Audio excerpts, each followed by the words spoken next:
Hi friends, good morning. ಇದು ನನ್ನ first blog. ಬೆಳಗ್ಗೆ ಎದ್ದು ವೀಡಿಯೋ ಮಾಡ್ತಾಯಿದ್ದೀನಿ. ನನ್ನ ಮಗಳು ನೋಡಿ ಹೇಗೆ ಮಲಗಿದ್ದಾಳೆ. ಚಿಕ್ಕ ಮಕ್ಕಳು ಮಲಗಿದ್ದಾಗ ನೋಡೋಕ್ಕೆ ಚೆಂದ, ಅವರು ಒಂಥರ ಮುದ್ದಾಗಿ ಕಾಣಿಸ್ತಾರೆ. ನಾನು ನನ್ನ ಮಗಳು ಮೇಲೆ ಮಲ್ಕೊಂಡ್ರೆ ಪಾಪ ನಮ್ಮ ಯಜಮಾನ್ರು ನೋಡಿ ಕೆಳಗಡೆ ಹಾಸ್ಕೊಂಡು ಮಲ್ಕೊಂಡಿದ್ದಾರೆ. ಬೆಳಗ್ಗೆ 6 ಗಂಟೆಗೇ ಬಿಸಿಲು ನೋಡಿ ಯಾವ ಥರ ಬಂದಿದೆ. ಇನ್ನೂ 6 ಗಂಟೆಗೇ ಈ ಥರ ಬಿಸಿಲು ಬಂದಿದೆ, ತುಂಬ ಬಿಸಿಲು. ವ್ಯೂ ಮಾತ್ರ ಸಖತ್ತಾಗಿದೆ. ನಾವು ಮೇಲೆ ಮಲಗೋದು, ನಮ್ಮ ಮನೆಯದು ಮೇಲ್ಗಡೆ ರೂಮಲ್ಲಿ ನಾವು ಮಲಗೋದು. ಬೆಳಗ್ಗೆ ಎದ್ದು ಕೆಳಗಡೆ ಹೋಗ್ತಾ ಇದ್ದೀನಿ.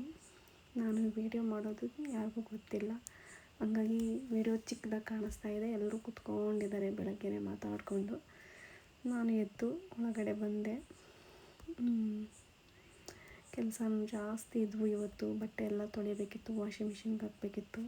ಪಾತ್ರೆ ಎಲ್ಲ ಜಾಸ್ತಿ ಇದ್ವು. ಹಾಗಾಗಿ ನನ್ನ ಮಗಳು ನೋಡಿ ನೈಟ್ ಅವರಪ್ಪ ಮೀನು ತಂದಿದ್ರೆ ಬೆಳಗ್ಗೆ ನೈಟ್ ಮಲ್ಕೊಂಡ್ಬಿಟ್ಟಿದ್ಲು. ಅದಕ್ಕೆ ಬೆಳಗ್ಗೆ ಎದ್ದಿದ ತಕ್ಷಣ ಫಿಶ್ ಹಿಡ್ಕೊಂಡು ಕೂತ್ಕೊಂಡಿದ್ದಾಳೆ. ನಾನು ವೀಡಿಯೋ ಮಾಡೋದು ನೋಡಿ ಅವಳು ಹಾಯ್ ಮಾಡ್ತಾ ಇದ್ದಾಳೆ. ನೋಡಿ ಫಿಶ್ ತೋರಿಸ್ತಾ ಇದ್ದಾಳೆ. ಅವಳಿಗೆ ಫಿಶ್ ಅಂದರೆ ಸಖತ್ ಇಷ್ಟ. ಅದಕ್ಕೆ ಅದ್ರ ಜೊತೆ ಆಟ ಆಡ್ಕೊಂಡು ಕೂತಿದ್ದಾಳೆ. ಆಮೇಲೆ ಇಡ್ಲಿ ಮಾಡಿದ್ರು ಮನೇಲಿ ಅಂದ್ಬಿಟ್ಟು ತಿಂತೀನಿ ಅಂದ್ಲು. ತಿನ್ನೋಕ್ಕೆ ಹಾಕ್ಕೊಟ್ರೆ ತಿಂತಾನೇ ಇಲ್ಲ ಅವಳು, ಆಟ ಆಡ್ಕೊಂಡು ಕೂತಿದ್ಲು. ನೆಕ್ಸ್ಟು ನಮಗೆ ಫುಡ್ ಬೇಕು, ಕೆಲ್ಸಕ್ಕೆ ಹೋಗೋದ್ರಿಂದ ನನಗೆ ಅಡುಗೆ ಮಾಡ್ಕೊಬೇಕಿತ್ತು. ಹಾಗಾಗಿ ನಾನು ಎಗ್ ಪಲ್ಯ ಮಾಡಿ ಚಪಾತಿ ಮಾಡೋಣ ಅಂದ್ಬಿಟ್ಟು ಎಲ್ಲ ರೆಡಿ ಮಾಡಿಕೊಂಡು ಪಲ್ಯ ಮಾಡ್ತಾಯಿದ್ದೀನಿ. ಮೊಟ್ಟೆ ಪಲ್ಯ ಮಾಡಿ ಚಪಾತಿ ಮಾಡೋಣ ಅಂದ್ಬಿಟ್ಟು ಪಲ್ಯ ಎಲ್ಲ ರೆಡಿ ಮಾಡ್ತಾಯಿದ್ದೀನಿ. ಇದು ಬರೀ 4 ಮೊಟ್ಟೆ ಹಾಕಿ ಅಷ್ಟೇ ನಾನು ಪಲ್ಯ ಮಾಡಿರೋದು, ನನಗೆ ಮತ್ತು ನಮ್ಮ ಮನೆಯವ್ರಿಗೆ. ಬೇರೆಯವರೆಲ್ಲ ಇಡ್ಲಿ ಮತ್ತು ಮುದ್ದೆ ಮಾಡಿಕೊಂಡು ತಿಂದಿದ್ರು, ಹಾಗಾಗಿ ಅವ್ರಿಗೆ ಯಾರಿಗೂ ಮಾಡಿಲ್ಲ. ನನಗೂ ಮತ್ತು ನಮ್ಮ ಮನೆಯವ್ರಿಗೆ ಮಾತ್ರ ನಾನು ಎಗ್ ಪಲ್ಯ ಮಾಡ್ತಾಯಿದ್ದೀನಿ. ಆಲ್ಮೋಸ್ಟ್ ಪಲ್ಯ ರೆಡಿ ಆಯಿತು. ಚಪಾತಿ ಮಾಡಬೇಕು. ಪಲ್ಯ ನೋಡಿ ಯಾವ ಥರ ಬಂದಿದೆ. ಈಗ ಚಪಾತಿ ಮಾಡ್ತಾಯಿದ್ದೀನಿ. ಜಾಸ್ತಿ ಏನು ಮಾಡಲ್ಲ. ನನಗೆ ಮತ್ತು ನನ್ನ ಬಾಕ್ಸ್ಗೆ ಮತ್ತು ನಮ್ಮ ಮನೆಯವ್ರಿಗೆ ಎಷ್ಟು ಬೇಕೋ ಅಷ್ಟು ಮಾತ್ರ ಮಾಡ್ತೀನಿ. ಏಕೆಂದರೆ ಎಲ್ಲರದ್ದು ಮನೇಲಿ ಆಲ್ರೆಡಿ ಟಿಫನ್ ಆಗಿದೆ. ಹಾಗಾಗಿ ನಮ್ಗೆ ಎಷ್ಟು ಬೇಕೋ ಅಷ್ಟು ಮಾತ್ರ ಮಾಡ್ಕೊತಾ ಇದ್ದೀನಿ. ನನ್ನ ಮದುವೆ ಆದಮೇಲೆ ಅಡುಗೆ ನನಗೆ ಮಾಡೋಕ್ಕೆ ಬರ್ತಾಯಿರಲಿಲ್ಲ. ನನ್ನ ಮಗಳು ಹುಟ್ಟಿ ಅವಳಿಗೊಂದು ವರ್ಷ ಆದಮೇಲೆ ನಾನು ಅಡುಗೆ ಮಾಡೋದನ್ನ ಕಲಿತಿದ್ದು. ಇವಾಗ ಎಲ್ಲ ಅಡುಗೆನೂ ಮಾಡ್ತೀನಿ ನಾನು. ನನಗೆ ಇಷ್ಟ ಅಡುಗೆ ಮಾಡೋದು. ಬಟ್ ಎಲ್ಲ ಥರನೂ ಮಾಡೋಕ್ಕೆ ಬರಲ್ಲ, ಕೆಲವೊಂದು ಮಾಡೋಕ್ಕೆ ಬರಲ್ಲ. ಆಲ್ಮೋಸ್ಟ್ ಎಲ್ಲ ಮಾಡ್ತೀನಿ, ಕೆಲವೊಂದು ನನಗೆ ಮಾಡೋಕ್ಕೆ ಬರಲ್ಲ. ಹೊಸ್ದಾಗಿ ಟ್ರೈ ಮಾಡೋಕ್ಕೂ ಆಗೋಲ್ಲ, ಏಕೆಂದರೆ ಹೊಸ್ದಾಗಿ ಏನೋ ಒಂದು ಟ್ರೈ ಮಾಡಿ ಅದು ಚೆನ್ನಾಗಿ ಬಂದಿಲ್ಲ ಅಂದರೆ ಮನೇಲಿ ಬೈತಾರೆ. ವೇಸ್ಟ್ ಮಾಡೋಕ್ಕಾಗಲ್ಲ ಫುಡ್ಡು. ತುಂಬಿದ ಕುಟುಂಬ, ಸ್ವಲ್ಪ ಫೈನಾನ್ಷಿಯಲಿ ಪ್ರಾಬ್ಲಮ್ಮು. ಹಾಗಾಗಿ ವೇಸ್ಟ್ ಮಾಡೋಕ್ಕಾಗಲ್ಲ ಫುಡ್ಡು. ಅದಕ್ಕೆ ನಾನು ಯಾವುದೂ ಹೊಸ್ದಾಗಿ ಟ್ರೈ ಮಾಡೋಕ್ಕೋಗಲ್ಲ. ನನಗೇನು ಬರುತ್ತೋ, ನನಗೇನು ಚೆನ್ನಾಗಿ ಮಾಡ್ತೀನಿ ಅನಿಸುತ್ತೋ ಅದು ಮಾತ್ರ ನಾನು ಮಾಡ್ತೀನಿ. ಬೇರೆದೆಲ್ಲ ನಾನು ಮಾಡೋಕ್ಕೋಗಲ್ಲ. ಈಗ ಚಪಾತಿನ ಮಾಡ್ತಾಯಿದ್ದೀನಿ. ಚಪಾತಿ ಮಾಡಿ ಆಲ್ರೆಡಿ 8:30 ಟೈಮ್ ಆಗೋಗಿತ್ತು. ಬೇಗ ಮಾಡಿ ನಾನು ಸ್ನಾನ ಮಾಡಿ ನನ್ನ ಮಗಳನ್ನ ಅಂಗನವಾಡಿಗೆ ರೆಡಿ ಮಾಡಬೇಕಿತ್ತು. ಅದಕ್ಕೆ ಬೇಗ ಮಾಡ್ತಾಯಿದ್ದೀನಿ. ಟೈಮ್ ಇಲ್ಲ, 10 ಗಂಟೆಗೆ ಡ್ಯೂಟಿಗೆ ಹೋಗಬೇಕಿತ್ತು. ಈಗ ಸ್ನಾನ ಮಾಡ್ಕೊಂಡು ಬಂದೆ. ಸ್ನಾನ ಮಾಡಿ ಬಂದು ರೆಡಿ ಆಯ್ತಾಯಿದ್ದೀನಿ. ಆಲ್ರೆಡಿ 9:45 ಹೋಗ್ಬಿಟ್ಟಿತ್ತು. ಅದಕ್ಕೆ ಬೇಗ ನಾನೇನು ಜಾಸ್ತಿ ಮೇಕಪ್ ಮಾಡಲ್ಲ. ನಾನು ಮೇಕಪ್ ಮಾಡ್ಕೊಳ್ಳೋ ಅಷ್ಟು ಮಾತ್ರ ಬರುತ್ತೆ. ಬೇರೆಯವ್ರಿಗೆಲ್ಲ ಮೇಕಪ್ ಮಾಡೋಕ್ಕೆ ಬರಲ್ಲ ನನಗೆ. ಅದು ಸಿಂಪಲ್ಲಾಗಿ ಬೇರೆ ಕಾಸ್ಮೆಟಿಕ್ಸ್ ಎಲ್ಲ ತೊಗೊಂಡು ಮೇಕಪ್ ಅದೆಲ್ಲ ನನಗೆ ಬರಲ್ಲ. ಅವೆಲ್ಲ ನಾನು ಯೂಸು ಮಾಡಲ್ಲ. ಏಕೆಂದರೆ ನನ್ನ ಸ್ಕಿನ್ಗೆ ಅದೆಲ್ಲ ಅಡ್ಜಸ್ಟ್ ಆಗೋಲ್ಲ, ಪಿಂಪಲ್ಸ್ ಆಗಿಬಿಡ್ತವೆ. ಹಾಗಾಗಿ ನನಗೆ ಯಾವ್ದು ಇಷ್ಟನೋ ಅದರ ಸಿಂಪಲ್ಲಾಗಿ ನಾನು ಮಾಡ್ಕೊತೀನಿ. ನಮ್ಮ ಮನೆಯವ್ರಿಗೂ ಅಷ್ಟೇ ನಾನು ಸಿಂಪಲ್ಲಾಗಿರೋದು ಅಂದ್ರೇ ಇಷ್ಟ. ಓವರ್ ಮೇಕಪ್ ಮಾಡಿರೋರಿಗೆ ಇಷ್ಟ ಆಗೋಲ್ಲ. ಕೆಲಸಕ್ಕೆ ಯಾವ ಥರ ಸಿಂಪಲ್ಲಾಗಿ ಹೋಗಬೇಕು, ಏಕೆಂದರೆ ದೊಡ್ಡ ಸಿಟಿ ಎಲ್ಲ ಇದು. ಹಿಂಗೆ ಬೇಕೋ ಆ ಥರ ರೆಡಿಯಾಗಿ ಹೋಗ್ತೀನಿ. ಇಷ್ಟೇ ನಾನು ಹಾಕೋದು. ಪೌಡರು ಮತ್ತು ಕ್ರೀಮ್ ಒಂದು ಹಾಕ್ತೀನಿ, ಬೊಟ್ಟೊಂದು ಇಟ್ಕೊತೀನಿ ಅಷ್ಟೇ. ನಾನು ಬೇರೆ ಇನ್ನೇನು ಯೂಸ್ ಮಾಡೋಕ್ಕೋಗಲ್ಲ. ಟೈಮ್ ಆಗಿತ್ತು ಅಂತ ಬೇಗ ರೆಡಿ ಆಗ್ತಾಯಿದ್ದೆ. ನನ್ನ ಮಗಳನ್ನ ಬೇರೆ ರೆಡಿ ಮಾಡಬೇಕಿತ್ತು ಅಂಗನವಾಡಿಗೆ. ಅವಳಿಗೂ ಸ್ನಾನ ಮಾಡಿಸಿ ಬಟ್ಟೆ ಹಾಕ್ಬಿಟ್ಟು ಕೂಸಿಟ್ಟು ಬಂದಿದ್ದೆ. ಇನ್ನೂ ಅವಳಿಗೆ ತಲೆ ಏನೂ ಬಾಚಿರಲಿಲ್ಲ. ಬ್ಯಾಗ್ ರೆಡಿ ಮಾಡಬೇಕಿತ್ತು. ಅವಳಿಗೂ 10 ಗಂಟೆಗೆ ಅಂಗನವಾಡಿ ಬಿಟ್ಟು ನಾನು ಡ್ಯೂಟಿಗೆ ಹೋಗೋದು. ಅದಕ್ಕೆ ಬೇಗ ರೆಡಿಯಾಗಿ ಹೋಗೋಣ ಅಂತ ರೆಡಿ ಆಗ್ತಾ ಇದ್ದೆ.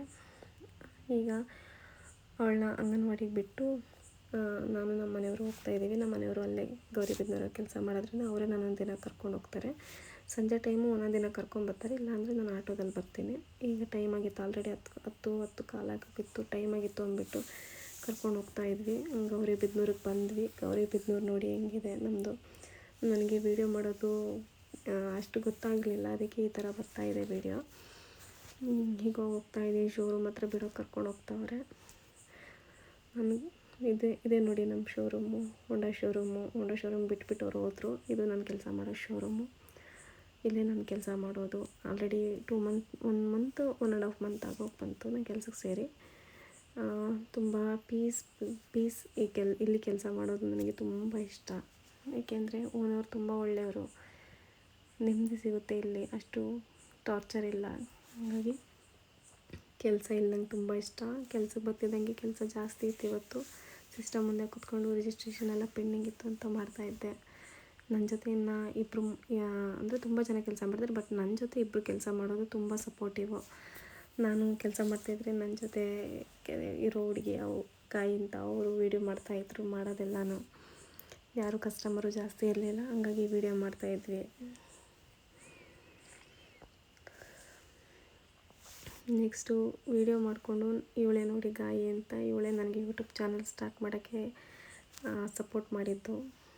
1:30 ಆಗೋಗಿತ್ತು ಅಂತ ಊಟಕ್ಕೆ ಹೋಗಿದ್ವಿ. ಇವರೆಲ್ಲ ನನ್ನ ಜೊತೆ ಕೆಲಸ ಮಾಡೋರು, ಇವರೆಲ್ಲ ತುಂಬ ಸಪೋರ್ಟ್ ಮಾಡ್ತಾರೆ. ವೀಡಿಯೋ ಮಾಡ್ತಿದ್ದೆ ಅಂತ ನೋಡ್ತಾ ಇದ್ದಾರೆ. ಊಟ ಮಾಡೋಕ್ಕೆ ಕೂತ್ಕೊಂಡಿದ್ದಾಗ ತುಂಬ ಯೂಟ್ಯೂಬ್ ಬಗ್ಗೆನೇ ಮಾತಾಡ್ತಾ ಇದ್ವಿ.